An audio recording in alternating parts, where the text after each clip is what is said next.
യേശുവിൻ്റെ കൂട്ടായ്മയിൽ സ്നേഹം നിറഞ്ഞ എല്ലാ പ്രിയ സഹോദരങ്ങൾക്കും പുതിയൊരു പ്രഭാതത്തിൻ്റെ എല്ലാവിധ ആശംസകളും നേരുന്നു. അതിരാവിലെ തന്നെ ദൈവസന്നിധിയിൽ ദൈവവചനം കണ്ടുകൊണ്ടും വായിച്ചുകൊണ്ടും കേട്ടുകൊണ്ടും കർത്താവിനോട് ചേർന്ന് പുതിയൊരു ദിവസം തുടങ്ങുവാൻ ദൈവം അനുവദിച്ചതിന് ദൈവത്തിന് നമുക്ക് നന്ദി പറയാം. ഇന്ന് നമ്മൾ ശ്രവിക്കുന്ന തിരുവചനം 18-ാം സങ്കീർത്തനം 16-ാം തിരുവചനം.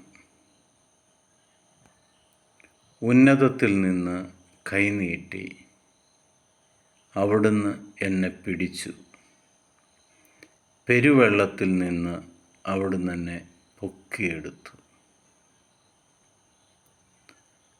നമ്മുടെ അവസ്ഥ എത്ര വലിയ പ്രശ്നത്തിലായാലും, നീ കടലിൻ്റെ നടുവിൽ മുങ്ങിത്താഴുന്ന ഒരവസ്ഥയാണെങ്കിൽ പോലും നിൻ്റെ ദൈവമായ കർത്താവ് സ്വർഗത്തിൽ നിന്നും കൈപിടിച്ച് നിന്നെ ഉയർത്തിക്കൊണ്ടുവരും, നിന്നെ പൊക്കിയെടുക്കും. വെള്ളത്തിൽ മുങ്ങിത്താഴുന്ന ഒരു മനുഷ്യൻ എപ്പോഴും കൈ ഉയർത്തി പിടിക്കും. സഹായം ആരിൽ നിന്നാണ് വരുന്നത് എന്ന് പ്രതീക്ഷിച്ച്.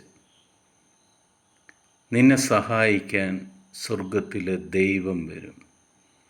ആ ദൈവം നിന്നെ കൈപിടിച്ച് ഉയർത്തിക്കൊണ്ടുവരും. പിതാവായ ദൈവത്തിൻ്റെയും പുത്രനായ യേശുക്രിസ്തുവിൻ്റെയും പരിശുദ്ധാത്മാവിൻ്റെയും കൃപയും അനുഗ്രഹവും സമാധാനവും എപ്പോഴും നിങ്ങളുടെ കൂടെ ഉണ്ടായിരിക്കട്ടെ. നിങ്ങൾ ഏതവസ്ഥയിലാണേലും ഇന്ന് കർത്താവ് സ്വർഗത്തിൽ നിന്നും കൈനീട്ടി നിന്നെ ആ അവസ്ഥയിൽ നിന്നും ഉയർത്തിക്കൊണ്ടുവരും. ഈശോ മിശിഹായ്ക്ക് സ്തുതിയായിരിക്കട്ടെ.